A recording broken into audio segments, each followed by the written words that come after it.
Hey everyone, Tony D and little Joan here with a birthday hot take. Welcome to my birthday video. It's going to be a little self-indulgent, but we got a lot of stuff to cover.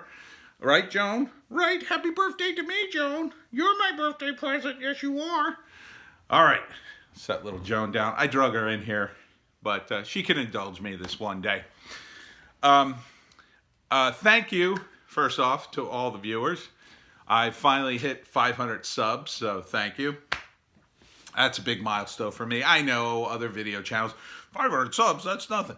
Look, I just started really doing this. You know, I've had the channel for years, but I just started regularly posting a few months ago. So, you know, this is how long it's taken me to get to 500. Now I need another 500 to monetize, just so YouTube can demonetize my videos, but I'm sure that'll take, let's see, probably take me until the end of this year, unless I get a big hit, a big viral hit. I don't know if that'll happen because I keep talking about things that YouTube flags, like the recent disease that apparently they're flagging people for talking about that. So I can't say it. If I say the name of a World War II German soldier, that apparently is a flag. I mean, there's all sorts of weird censorship going on in YouTube. Who can keep up with it? You know, I try not to curse because I don't really need to curse. But you know, it's nothing novel about it. I'm capable of doing a radio type voice, and you can't curse on radio, but whatever. So anyhow, for my birthday, I thought I would just go over some of the stuff, some of my projects over the years. Some of you who have asked me, you know, what I've done as a screenwriter, what I've done as a writer, and all that kind of stuff, because I love talking about me. But the only thing I love talking about more than me is my projects. So I guess you could say I started out in the first grade writing short stories for a contest that first graders had. The prize was a coupon for a free McDonald's hamburger, and I started winning every month because I really liked McDonald's at the time. And I won so many times, the school actually called me down the office one day and said, could you please stop entering the contest and give the other kids a chance to win? So I bowed out like a month or two, and then I came back strong and won a few more burgers. So since then, my life has been full of writing and food. Yeah, so basically I started as a writer and wanted to get into more acting and do comedy, and I tried to do that over the years. You know, I started doing stuff in college. We had a sketch show. I had a sketch thing. I shouldn't say it was a show, but it was like I did like a sketch film when I was in high school, and then going into college, I was on the sketch show there at Ithaca, and it was called The Nothing Special, and I was lucky enough to work with a bunch of pretty talented guys. I thought a lot of them were talented. A few of them went on to do stuff. One of them writes for Family Guy. A few of them they became actors. They ended up on, they had some network shows that didn't work out, but you know, they at least had a shot at it. Some of them have been on Comedy Central and all kinds of things. Yeah, I know. What happened to me, right? So one of them was the warm-up comic for Politically Incorrect, and that's how I got to write jokes for Politically Incorrect with Bill Maher.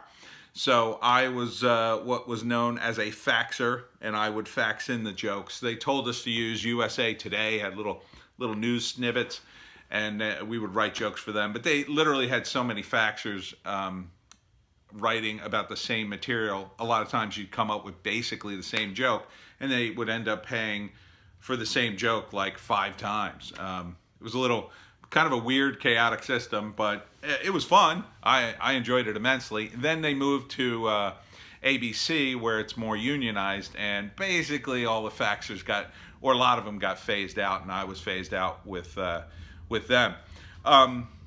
Sometime around that time, I got into my car accident. I had been working at a lot of horrible temp jobs that I absolutely hated. I was just absolutely miserable. I just do office stuff because, back in the 90s, if you knew how to work a computer, you were basically considered an IT guy, because back then, personal computers were just sort of becoming part of the corporate scene. And if you could turn on the computer and get the damn thing working for some people, you were considered a genius. So a lot of times, I would come in and go, oh, okay, well, the problem is you got to hit this or that, and and literally I did the thing where, like, well, have you tried turning the computer on? And back then it was a lot of people who were in the world of paper for a long time trying to learn computers. So did that for a while, but then after my car accident, I was just like, man, I cannot go back to the insurance company, which was my current temp job at the time. My insurance company job was so awful. I was sitting at my desk. My boss was actually behind me, maybe like 30 or 40 feet, and I was just so depressed being at that job. I went, and my boss immediately behind me went, Tony, you okay? I realized he was watching me, and I was just like, oh God, this is a nightmare. So after my car accident, I just said, I'm not going back. There's no way I'm going back. And I didn't. And I basically just stayed at home and worked on projects. And, I did freelancing sporadically. I didn't do as much as I should have. I should have pushed for more. I did a lot of part-time work and just to get by. But, it was great to play video games and work on projects. And I had a great time. For about 15 years, that's all I did. I did improv, and, I eventually got the gig at the Simpsons comics. I forget when that started. That started, man, like I auditioned for it, and then it took a year before I actually got it. I was initially going to be writing the newspaper strip, and then I ended up on the comic, and then I would get sporadic work, which was enough to carry me through living at home. I mean, my overhead living at home was pretty damn low. Then I would get other work too. I eventually got this gig writing Space Ghost Coast to Coast when this website called the Game Tap website licensed it. And they actually had the voice actors and everything. So I got that gig, and I started getting gigs through the internet, and that's how I would, at least support myself in that I was paying the bills that I was paying. And I had a great time. I wrote some screenplays and tried to break through with my screenplays. Prior to my car accident and the insurance job, I had gone to LA and tried to live there. That didn't work out for a lot of reasons. Mainly it was I couldn't get any work. I mean, I just literally could not get a job. Long story short, my phone kept getting disconnected through it wasn't really my fault. Long story I don't want to get into. My old roommates, they were good guys, but not great on paying the bills on time. And, I just had a lot of bad luck in LA. I had problems with my car, and, after I ran out of money, I thought, I'd be better off just going at home. So I went back home, and, and LA is just horrible. I just hated every minute of living in LA. I couldn't get good food. And when I mean good food, I just meant like regular food. I don't mean like fancy food. I mean, I'm not used to a lot of fancy foods. I'm happy to eat sandwiches, but I couldn't even rise to the level of sandwich in LA. But anyhow, fast forward to The Simpsons. I did that for a long time, had a great time doing it. I started shooting shorts for the internet, but the technology, this would have been the early 2000s. I struggled with the technology. I had a friend who had like an Avid setup, but man, we could never figure it out. It was a real struggle to edit on the old Avid system, I felt. Now it's easy as hell. I mean, if I had known Final Cut was that easy, I would have bought myself a Mac back then and just gone right into the Mac. And, there were a bunch of failed projects over the years that I had. I at one point, almost, not almost, but I had an agent, and we actually pitched a TV show to Aaron Spelling. And I tell people this story all the time. So it got to the point where my agent was actually making plans to move his family out to LA, and I was starting to think about how I would move to LA, and this was before I moved to LA the first time. And he got out there for a big meeting, ready to sign the papers, and Aaron's people said, well, Aaron's going to go with a different show. And he's like, what show? And they said, Beverly Hills 90210. And and that's why I've always hated that show.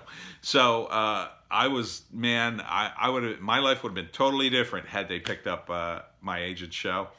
I was slated to be the head writer. I had 2 episodes written. I had the Bible written. I mean, I would have been out there. I would have been really working.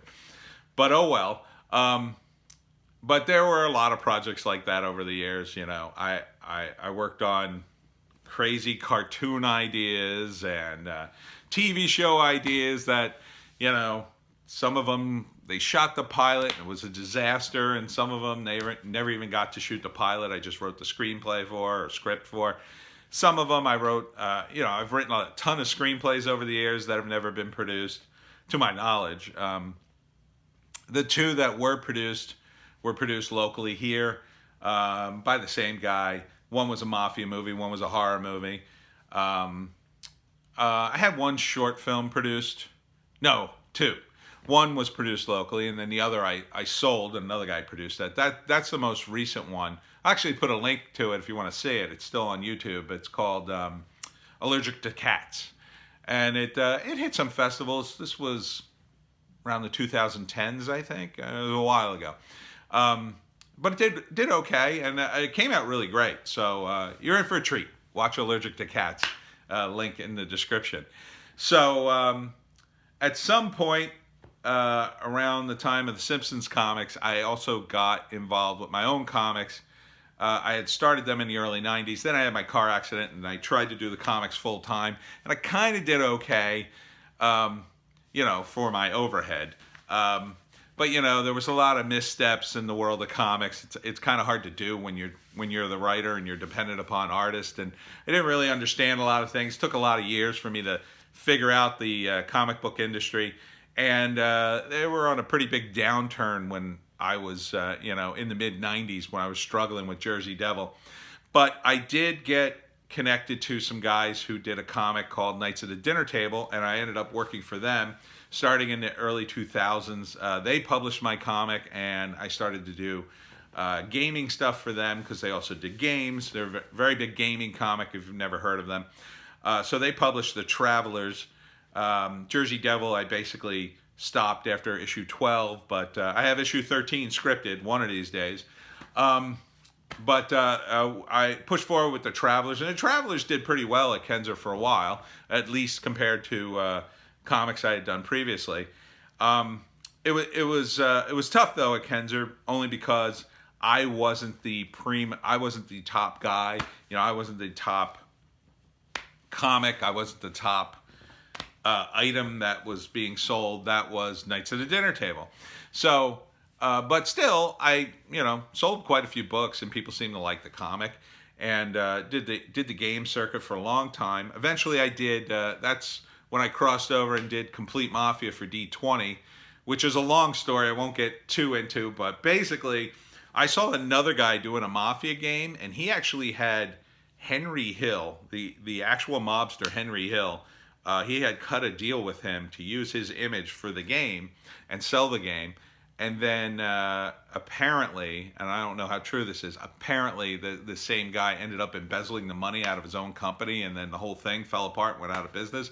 But I said, man, I had contacted him, said I would write for his game, and then I was like, damn, that was such a good idea. I got to do the Mafia game. So I did my own version of the Mafia game, and completely apart from his. And then that sold okay. Unfortunately, I think the company that published it, Living Room Games, they fell onto some hard times right after they started publishing my book.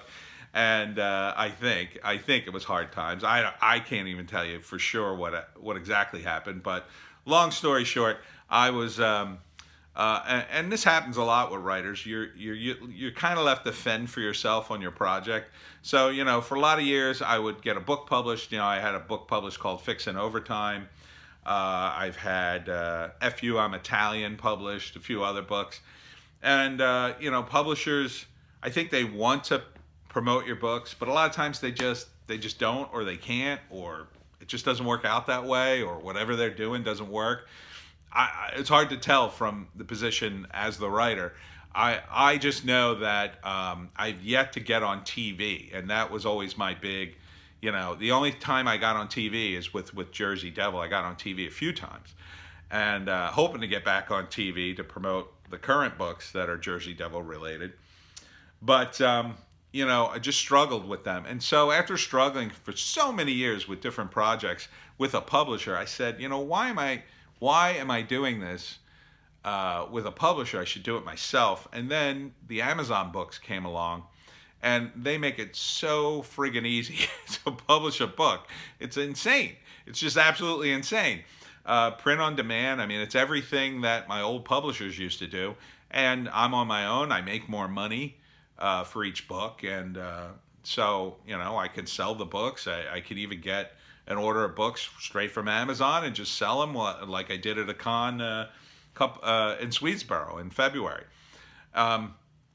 So that's what I do now. I'm looking to do prose books, and I'm still doing the webcomic factory. I got into webcomics after the print comic book company collapsed and the webcomic rise. I saw the guys at Penny Arcade making money hand over fist with T-shirts, and I said, that's a business I got to be in. So I got out of print, although I still got tons of print stuff, and said, webcomics are where it's at. Unfortunately, they're not really making much money these days. I think the algorithms at YouTube and Google and all these platforms have killed a lot of the mom and pop, if you will, websites, and really killed webcomics. And they're trying to push all these webcomics onto these other webcomic platforms. I couldn't tell you why. I mean, there's still not a lot of money. Even when there's money in it, there's not a lot of money. But so I continue to do the webcomics because I love to do them, even though we're really not making any money. But someday, every once in a while, we get a publishing deal. Lester Crenshaw is Dead got published, and a few other things will get published, I'm sure, over the years. But now I'm 54, and I'm working on books, which seems appropriate for a writer of my age. Doing comedy is great, but comedy's a young man's game, and not being a young guy anymore. Stand up to me, I love doing it. Every once in a while, I did it. Over the years, I would get a gig, maybe host an open mic night or something. But, I really don't like doing the same monologue night after night. It's kind of boring to me after a while. I mean, I could do it once or twice, and then I just go, I'm going to tell different jokes now. So it's taken me a lot of years to figure it out. But I'm really not the stand-up comic I thought I could be. So I like writing better, and I've written for a lot of stand-up comics over the years too. Nobody you probably heard of, but other than Bill Maher. And then so I prefer to write the jokes than actually go on stage and say them over and over and over and over again. It just feels like, I don't know, too much memorization. I wish I could get to the point where I could just improv my entire set. I feel like YouTube's kind of close to that. If I could, just get my skills to a high enough level that I could just tell jokes at random with random topics and be funny. I think I was kind of approaching that when I was at the height of my improv skills. I mean, these days I'm a little rusty. I wouldn't mind going back to doing a little improv if I had the time. Right now it's all about money, all about bills, all about getting the next gig, and trying to get the books sold. The YouTube channel is an avenue towards that. I mean, that's pretty much why I started it. I saw guys who are doing these YouTube channels, and they seem pretty good, a lot of them. But you know, I think I got a good speaking voice, and I think I could gesticulate well, and I've got a good face still. I've got my little thing here, which people complain about, but F you, I like it. I'll tell you the story behind this. Haha. A story. So I guess I was in my mid-20s at some point, and going through some papers at my folks, and I came across a picture of my grandfather on my dad's side. Now, my grandfather on my dad's side, I never met him. He died when my dad was a kid. And but when I saw him, he looked like me. He had the glasses, he had the gray, and he had one of these. So it was more of like the whole chin. And when I saw that, I said, "Ooh, I'm gonna grow one of them." So I grew a whole one on my chin. Then I started going gray. Oop, low battery. Then I started to go gray. So I shaved off the gray, and that's how I ended up with this. So that's my story. Thanks for watching my birthday video. This went a little long, but I appreciate your indulgence. And let's keep making videos, and let's go to 1,000 subscribers.